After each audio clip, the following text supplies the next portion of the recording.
नागपुरातील 11 वस्त्यांमध्ये आज चौथ्या दिवशी देखील संचारबंदी कायम आहे। नागपुरातील राड्याच्या पार्श्वभूमीवर पोलिसांकडून खबरदारी घेतली जाते। संचारबंदीच्या परिसरातील बाजारपेठा आणि 170 हून अधिक शाळा बंद आहेत। याचा आढावा घेतलाय आमच्या प्रतिनिधींनी, पाहूयात।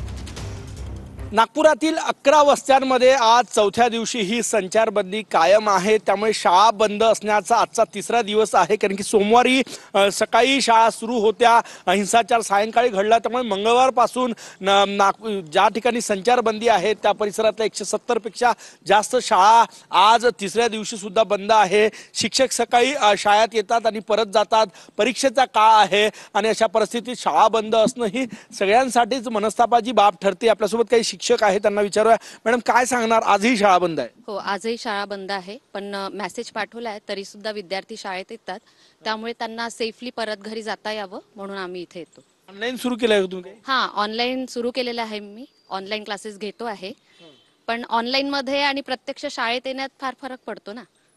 अटेंड करतात का आता? करतात आहे, पण संख्या कमी आहे, पण करतात आहे।